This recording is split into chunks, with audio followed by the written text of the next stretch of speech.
All right, team, listen up. This crew is about family, but the game has changed now.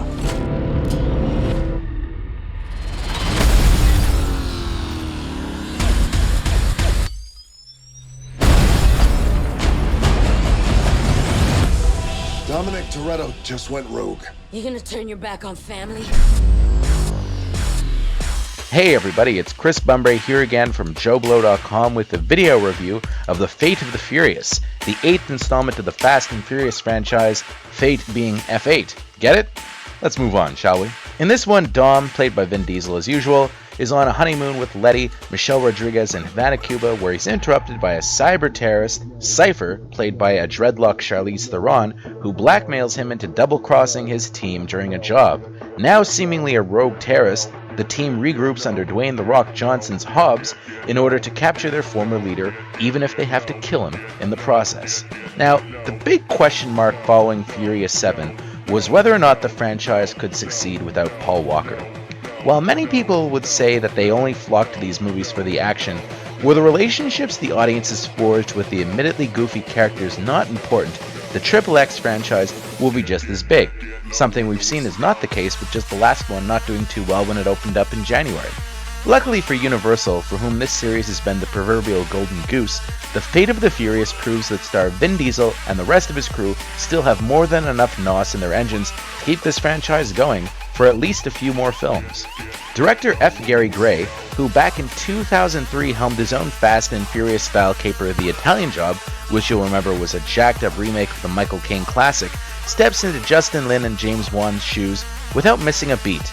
Now, the director may be different, but outside perhaps a few moments where his sure-handed way with actors, coming off of Straight Outta Compton, elevates some lines that would be unbearably goofy, he more or less sticks to the formula, giving this perfect continuity with everything since Fast 5, which for my money is when all the elements really started to cook.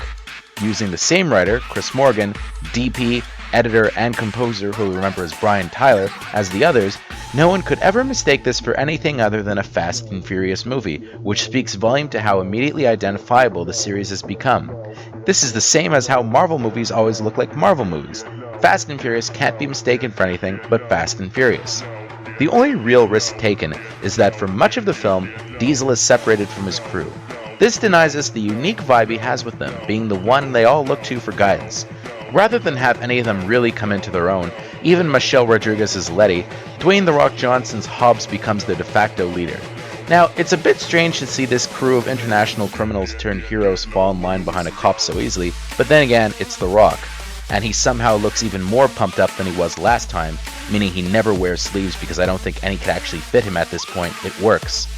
Diesel and Johnson never appear on camera together, which makes the rumblings of their feud seem pretty legit, but Johnson is more prominent than he's ever been, with Diesel off doing his own thing.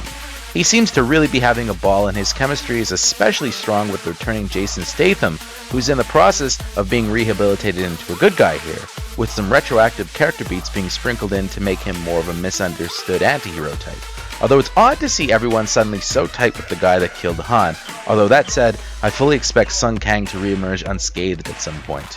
While his evolution doesn't make a whole lot of sense, who cares? As much fun as The Rock seems to be having, Statham seems to be having even more, and he hasn't been this loose on screen since Spy. Fast and Furious is a great franchise for him, and the introduction of a legend whose identity I'm not going to spoil, although you can see it pretty much everywhere online at this point, as his mom, promises a continuing role. Here's hoping. Kurt Russell also returns as the government operative Mr. Nobody, with Scott Eastwood in as his newbie trainee who mostly serves as Tyrese's straight man, while the latter perfects his part as the crew's cut-up. Russell probably shot most of his role in the day and never really gets in on the action, but you know what? He's a good fit as their M-like figure. Meanwhile, Charlize Theron vamps it up as the big bad. While I think her dreadlocks look pretty dumb, she still seems to be enjoying playing a baddie, although it's a shame she doesn't do more than sit around in her jet lair. As for the franchise's key man, Vin Diesel, the thing that makes him go to work for Theron actually proves to be somewhat surprising and gives him a darker edge that suits the movie well and gives him a few different notes to play than usual. Now, whether or not you like The Fate of the Furious wholly depends on your enjoyment of the other films.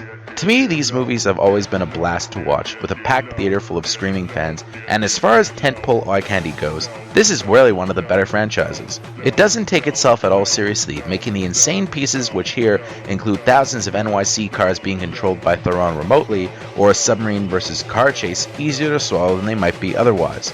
At this point, you could really send Vin Diesel and his crew to space, and it would probably work.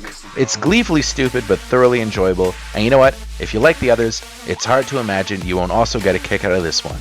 I give this one, as far as Fast and Furious movies go anyway, a strong 8 on 10, because you know what? I had a blast. For JoBlo.com, I'm Chris Bumbray. Now it's my turn. Boom, baby!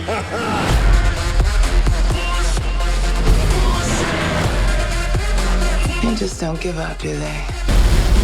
You thought this was gonna be a street fight. It's not a torpedo! Take the wheel. What? This is crazy!